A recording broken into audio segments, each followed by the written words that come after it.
or breast cancer. And just walk us down the path. Well, I haven't reviewed in depth the justifications, the benefits and the costs of those alternative procedures. I only know, in general, what we all know about them. I did try to get on the internet and find a little information. For example, what percentage of adult women are actually getting mammography every year? It's a highly politicized issue. Anyone here have any idea? It's been politicized. Komen Foundation says it's 80 because they're selling The American fundraising. Cancer Society says 35% of those who are qualified or should get colorectal screening are getting colorectal. I think it's probably even less than that for colorectal because there's a big impediment there. Just look at that too. and you're talking to men mostly. There's probably a much higher percentage of women that get annual pap smears. But in fact, I wasn't easily able to find a reliable number for any of these things. And it's important. It's one of the variables in my equation that would allow you to estimate exactly how many events we might prevent. These are numbers we ought to be able to get some kind of a handle on. I would think that we ought to be at least as effective in cardiovascular screening as we are with these other procedures because there's more involved in getting a pap smear or a mammogram or a colonoscopy than there is in getting a shape screen. There's one quick comparison and contrast is, unlike cancer, where once you detect, even at any level of severity, you have a lifespan of weeks, months, or maybe even years to do something about it. Where in terms of coronary attack or heart attack, we all know at least 40 to 60%, depends on the first symptom is sudden cardiac death within an hour. You don't have any chance to do what you wanted to do with it. If there was one choice for screening for my body, I would want to have that screening for a disease, when I'm at the age, for a disease that kills me right away.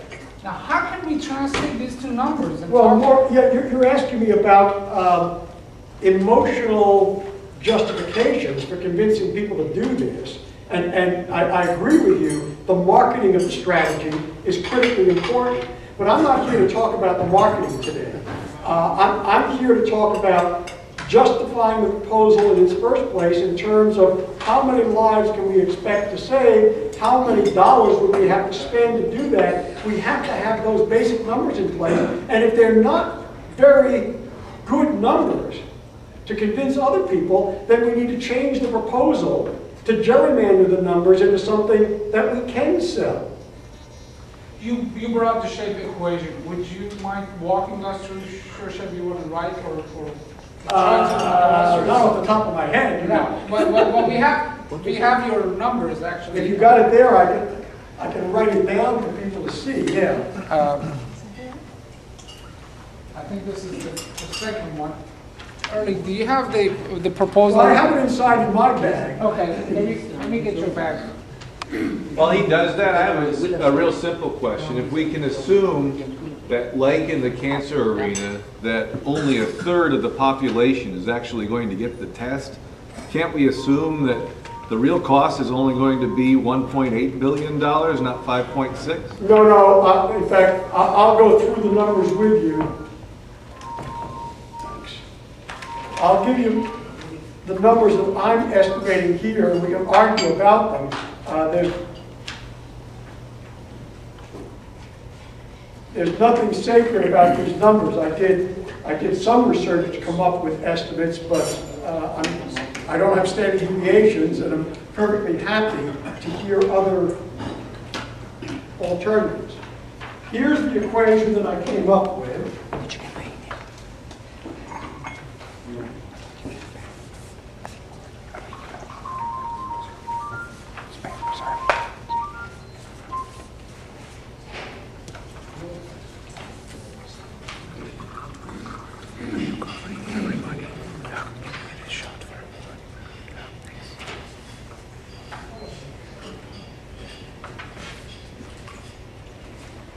Everybody read that? Okay. It looks like Chinese to me.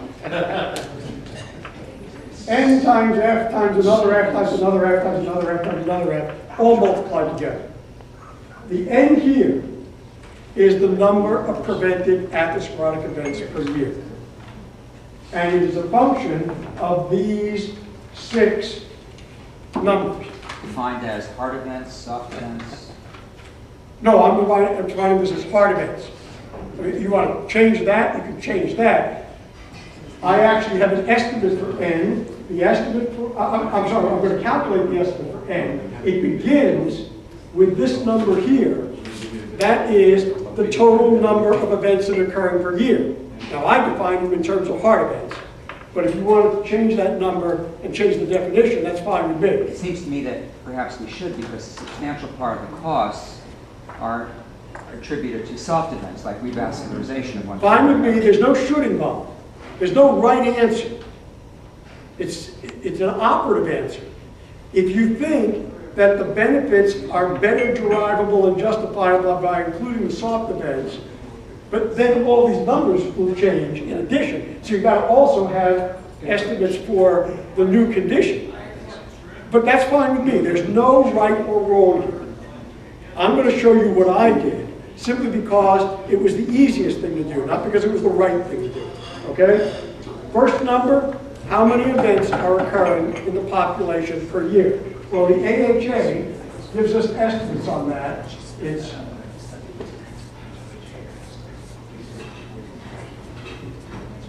$1,065,000. 565,000 new infarcts every year, and 500,000 new strokes every year. That's all I counted, because that's all AHA counted. The deaths are included in that. These are the new events. Some of them died, some of them didn't, but we want to prevent both the fatals and the non-fatals. So that's an operative number, okay? Now, would you rather argue that number as I go down, or shall I just go through the list of them first? Yeah, let's go through Go through the list. Okay, fine. The next number, I don't want to misspeak, so I'm going to refer to my notes here. The next number are the fraction of candidates in the baseline population. Now, what is the baseline population upon which this is based? The number of first events. Yeah, the number of first events. What is the baseline population? Well, reasonably, it's the adult population of the country. 80 million people.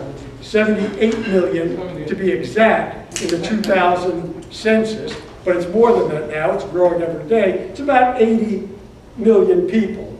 There are about 200 million people, 200 million adults in the society. Attract people with known disease. No, that's a fine distinction. We don't know the number of people with known disease. No, we really don't. If you look at the statistical abstract of the United States, you can't really find that number. I've done that. I've tried to, and I can't really find it. But people talk about, well, there's 5 million people out there with ischemic heart disease, but I don't know where they get these numbers, because you can't find primary sources for it. Well, Enhance has the data. You know, every 5 years they do this representative sample from the United States. 12 million according to... Yeah, 12 to 13 million. Right, but what's the primary source of the numbers? Yeah, well, because NHANES published an article that says it. Yeah, we can- you can't go back and find. We can talk No, about the it. NHANES is on the CDC website. The whole database is on the website. Understood. What I'm saying is, I don't really know the number. If you want to subtract Yeah, we can subtract X that. million people That doesn't from change. 80 million, it's relatively irrelevant. See, the way that we started for SHAPE was that 78 million I took from census 2002 minus 12 million. 65 million is people who are not sick by But cardiovascular. I could argue there's no reason to subtract them in the first place. The fact that somebody has a previous myocardial infarction doesn't exclude it from having a new event. Oh, no, it's not, but the total. Screening is... No, you might still Yeah, exclude it if the goal is let's, if the goal is to identify those that are due to have a new event. George, let's We want to hear what you have to say, though, because I think we could fight about numbers between now and 8 a.m. tomorrow. Agreed. So let's just hear what you have to say, and, you know, if you Okay, say it's yeah, 10 that's million, it's fine. 10 Yeah, we million, can and play with it's- those numbers. Yeah, it's a I mean, bit- it's, That's fine. We'll fight forever. Okay, FC, the proportion of people, I based upon a very simple 80-20 rule. And the justification of it is in the writing. 80% of the events occur in 20% of the population. And that rule is generally true no matter what you're looking at. 80% of X occurs in 20% of Y. Pareto's rule. So FC, therefore, is 0.8. That's what your primary screen is going to be. Your primary screen is going to identify 80% of these events in whatever population. As an example, if you would take 20% of the total population, the 200 million people, through risk factor screening, you could get them down to a population of 40 million people that contain 80% of these events, about 800,000 events. You could make other cutoffs on risk factors or other cutoffs on your primary screen. Your primary screen currently is women over the age of 55, men over the age of 45. That's 80 million people. If I were to then do a risk factor analysis by Framingham and simply select those with above average Framingham risk screens, I've reduced the 80 million people down to 40 million people by definition. And in those 40 million people, I'm going to have half of the 800,000 events or 40,000 events, because they're about equally distributed within that population. So I don't really care what your primary screen is, but the primary screen has to be something along the lines of an 80-20 split of the total population. Well, this 80-20 spread is the sensitivity of your test? No, it's Pareto's rule that whatever decision criterion you decide to use on the bigger population, you will choose it to select 80% of the events in 20% of the population. But I don't know how you go this way, because we say if you have a target population and you subject them to your screening test. I haven't done your screening test. Oh, you haven't done it? I haven't even done it yet. Okay. They haven't walked through the door yet. I've just got to get this number down. So you're saying you are losing by chance 20%? Well, let me give you the analogy. In acute coronary syndrome, most of the events occur in high-risk individuals. Yeah. How many are there in high-risk individuals of the acute coronary syndrome population? 20%. 20%, yeah. That's it. true. That's what it is. Okay. Yeah. So it's a gestalt, very simple decision rule. It might be anybody with an above average risk factor screen. Or it could be an age and sex cutoff. Okay? The next variable, FS, the fraction that you will screen. You now have this population. How many people are you going to screen? You're going to screen everybody? No. No. Even if you put the call out, even if insurance paid for it all, you're only going to capture a portion. We agreed that even though everybody's supposed to get mammography, that only maybe 30% do, right? So there's going to be a much smaller number who actually get screened. I'm going to say, optimistically, you get to screen half of the candidates. And the reason we don't screen the other half is just They don't reality. show up. Yeah. You ask them to come in, and they refuse. In the same way, people don't get mammograms and pap smears and colonoscopies. All right? Now, maybe you could increase that. For example, if they had an incentive to come in, if they were told that they would get a discount on their health premium if they got annual screening, then maybe you'd get a few more. If their employer said that they can't come back to work unless they get it, you might get a little more. There's ways to build incentives and to change the numbers, but for this purpose, I'm assuming you'll get half. And it's fine with me if you think differently. If you do the screen on everybody, the screen here might be, let's say, a coronary artery screen. What percent of them are going to screen positive? What percent are going to be detected? Well, you people tell me you're perfect. Speaking to the opposite. With one pass. If you're covered, your sensitivity, Only the people in this room are part. your sensitivity is essentially 100%. What's the question you're asking? I'm saying, what percentage of people who have disease will you detect with your screen? 100%. I'm being optimistic. You want to make it 95? I've been told by others it's 100.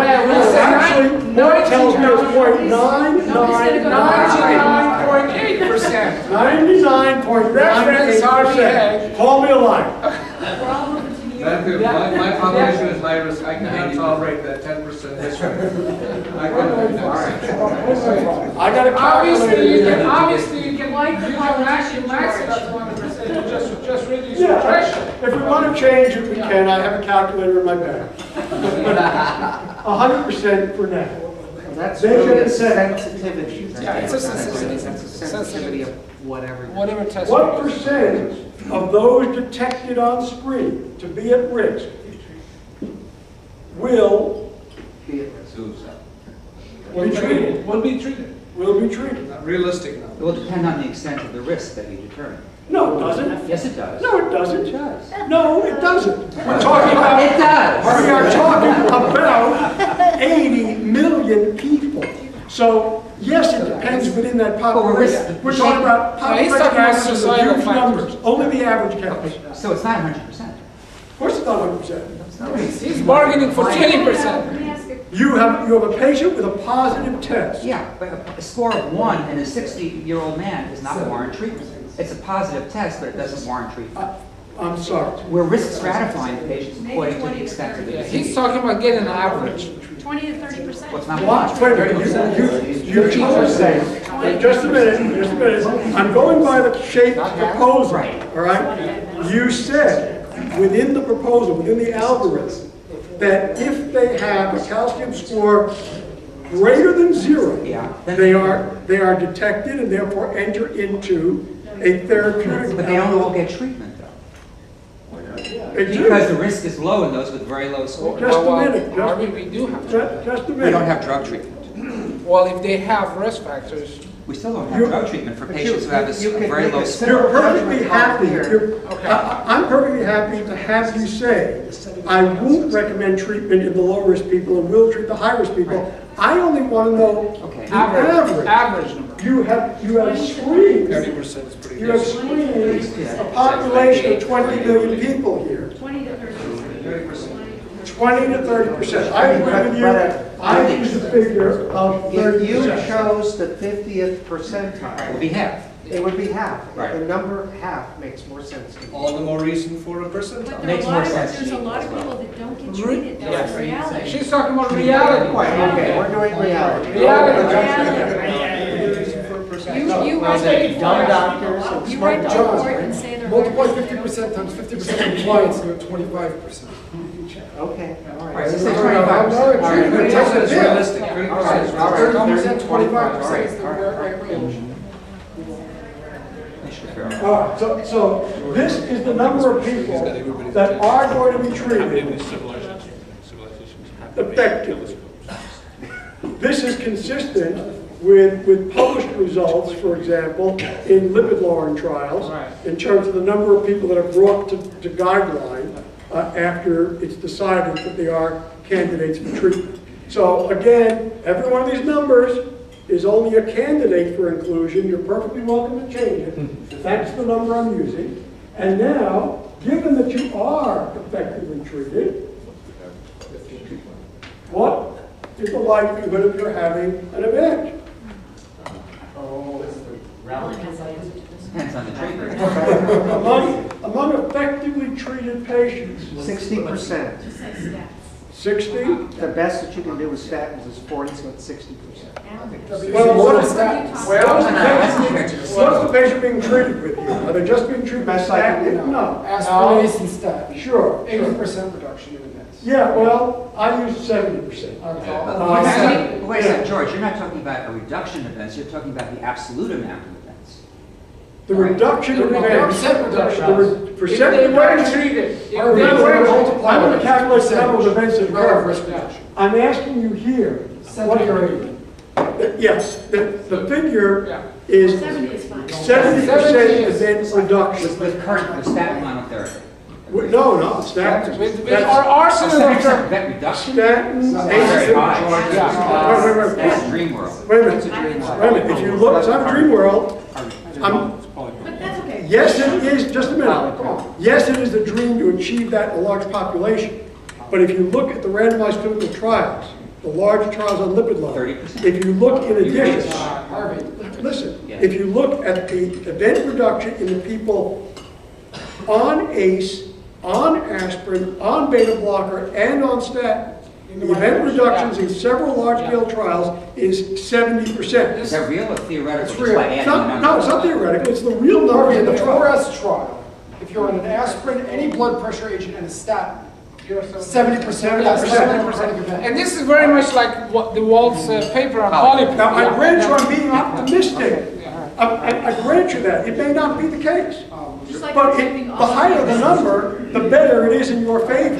So you shouldn't be wanting to be arguing me Go lower. on, Artie. Okay. No, Seven- George, wait a minute. Yeah. We have trials of HOPE, Europa, and the PEACE trials, where you had 70 to 90% compliance rate with statins. There were an aspirin, and there were an ACE inhibitor, and I think 60 or 70% compliance with beta blockers. These are patients with chronic stable angina.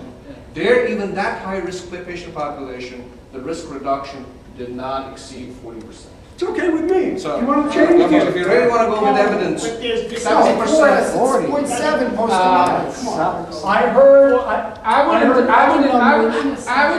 okay, we're not going to discuss it, but that is not a representative of SHAPE population. You don't want to know the shape. let's talk about clinical trials. I'm showing you the numbers that I used in my example. You're welcome to redo the calculation up here with your own numbers. In fact, you're more than welcome. I We encourage you can to talk do about it. that, but I think we All right. have our arguments. In any event, using these numbers, These are asymptomatic people. I come up with 89,000 events prevented. There's higher risk. But you did, Per year. Let's go. 89,000 events prevented. didn't you use an FT of 1 rather than 0.3 in your calculation? No, 30% treated. Yeah, 30% treated. I thought you used a 1. The one problem that's really problematic is that sensitivity. Because if you're talking about patients over 55, 60, and you're talking about a score of 1, there's no reason to scan them in the first place. Everybody Because has. everything to have a score of 1. What you go back is, if you treat the top 20% aggressively, that's going to be responsible for 80%. that's fine. Are easier to manipulate and in real life practice and gain a better outcome. Well, that's, Which one, okay, Sensitivity to each one. improving which one of these is more cost effective or effort? FT, That's what it that's is. the compliance number, but in point of fact, it is very hard to get patients to comply. So, yeah, maybe, that's certainly a candidate, and it's one of the low numbers. Yeah, It's and the let's lowest say, number. to answer Archer's comment, let's say we take this from 9.9. It's going to get worse. It's gonna get worse, but not as much as if you take this one from, if this one, it was 40%, that means you do a little effort in increasing compliance, you can cover about 0.9. Yes. They're more than compensated. Oh, yeah. Yeah, Actually, more than. More than 30%. Yeah. You're covering it by 33%. we could do sensitivity analysis on each of these. So I wanted to comment that this is not a major concern. We talked about this, that we in population age 45 and above, or age 45 to 55, a score of 5, 10, or 20, or 50, or 100 is not equal to from 70 to 80 and 85. We discussed this, and we actually have more problem with IMT than coronary calcium. At least for coronary calcium, we have populated data, but for IMT, we still don't have those percentile to go by. But my point was that we can address that with manipulating other parameters in this. Now, George. Well, one thing you could do, for example, is go to lipid clinics and find out what's the compliance of therapy in a lipid clinic where you got basically a dedicated nurse bending over backwards to help the patient. If they're getting 50% compliance, then you can't expect to do better than that. It's much higher in patients who've had a calcium scan. That's debatable. I don't think so. Wait, he said, Except in the Army. Alan Taylor is here. He can speak to that. But we're going beyond the point. The point is you get an upper and lower bound of an estimate here. I'm going to say it's somewhere around 90,000 patients a year, maybe 100,000 patients a year, the events that you would prevent. That is less than 10% of the total number of events. That's the best of your yield in my estimate. So you've got to be realistic. Our yield is going to be something in the range of 10%. You want me to be grossly optimistic? 15%, 20%, but still the minority of the events that are going to be prevented by this program. I also worked out the cost, because there's a cost to each of these steps. Well, not to each of them. There's no cost to this, because that's simply the interpretation of the test, and that's part of the cost of doing the test in the first place. But if you run through the costs, if you subtract the benefits from the costs, you can wind up with an estimate of how much money must be spent in order to achieve that outcome. And the amount of money that I got was $5.6 billion with a B. That's what this costs. It is not cost saving, at least not based only on the hard costs of the events.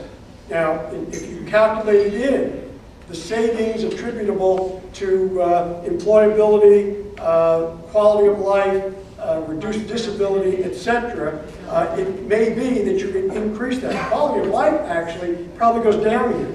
These are asymptomatic people that you're going to wind up putting on pills. So it is very unlikely that you can expect to improve their quality of life. Much more likely you will worsen it. Not much, a little, but you're not going to get a benefit there. It's very sensitive. I understand. That is huge.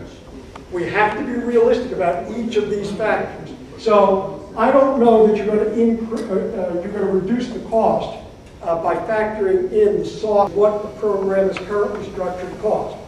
If you don't like that, change the numbers and Based upon what cost? based upon the cost for every step. The cost of screening. Fits so nicely with the discussions you need to. How many of you know the story behind the That are borne by payers, patients, that are by everybody together. And it's not, the costs aren't just borne or felt to be borne by one strict sector.